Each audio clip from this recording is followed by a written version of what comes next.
চট্টগ্রামের পটিয়ায় kindergarten school স্বর্ণপদক মেধাবৃত্তি পরীক্ষার সনদ ও বৃত্তি প্রদান অনুষ্ঠান মিনা কনভেনশন হলে সম্পন্ন হয়েছে। এ উপলক্ষে আয়োজিত অনুষ্ঠানে সভাপতিত্ব করেন কিন্ডারগার্টেন স্কুল অ্যান্ড কলেজ ঐক্য পরিষদ পটিয়া উপজেলার সভাপতি মোহাম্মদ সেলিম। শিক্ষক রূপক শীল ও ঋতু বড়ুয়ার সঞ্চালনায় অনুষ্ঠানে প্রধান অতিথি ছিলেন Bangladesh kindergarten school and college ঐক্য পরিষদ কেন্দ্রীয় চেয়ারম্যান এম ইকবাল বাহার চৌধুরী। প্রধান আলোচক ছিলেন Bangladesh kindergarten school and college ঐক্য পরিষদ চট্টগ্রাম বিভাগীয় সভাপতি হাবিব রহমতুল্লাহ। সংবর্ধিত অতিথি ছিলেন চট্টগ্রাম শিক্ষা বোর্ডের সাবেক চেয়ারম্যান বীর মুক্তিযোদ্ধা প্রফেসর আবু জাফর চৌধুরী। বিশেষ অতিথি ছিলেন কিন্ডারগার্টেন স্কুল অ্যান্ড কলেজ ঐক্য পরিষদ চট্টগ্রাম বিভাগীয় সাধারণ সম্পাদক মোহাম্মদ আলতাফ হোসেন। পটিয়া খলিল মীর কলেজের অধ্যক্ষ এস এম মিসবাউর রহমান। বিশেষ অতিথি ছিলেন উপজেলা পরিষদের সাবেক vice chairman doctor Emdadul Hasan. Shashanka Kamala সরকারি প্রাথমিক বিদ্যালয়ের সাবেক প্রধান শিক্ষিকা রোকেয়া আক্তার, মোহাম্মদ জাহিদুল হক, সমাজ সেবক কামাল উদ্দিন, কলিদে ইমন, আবু সালেহ, মোহাম্মদ সাইফুদ্দিন সহ অনেকে।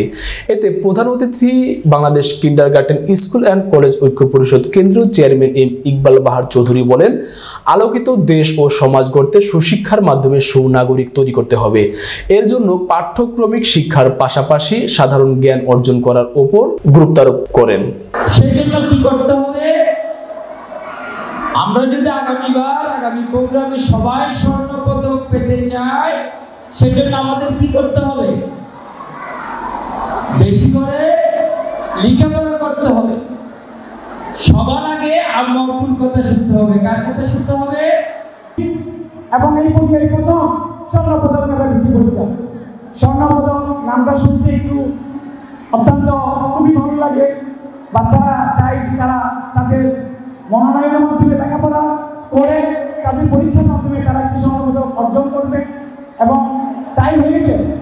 আজকে এখানে যারা উপস্থিত হয়েছে তারা খুবই মেধাবী। তারা আজকের যে প্রতিযোগিতা এখানে সভাপতিত্ব করে দিয়েছে পটিয়া কিন্ডারগার্টেন অ্যাসোসিয়েশন, সেলিম ভাই সহ সকল আয়োজক পরিষদ সবাইকে আমি অভিনন্দন জানাচ্ছি, কৃতজ্ঞতা জানাচ্ছি।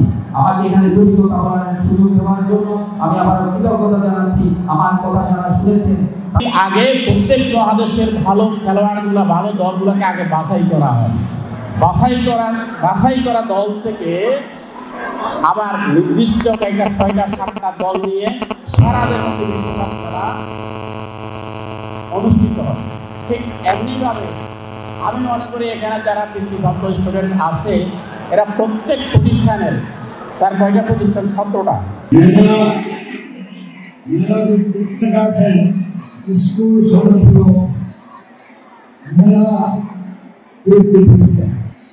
আজকের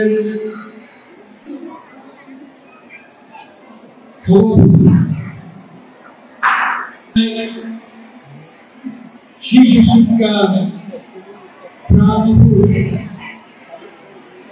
আমার অত্যন্ত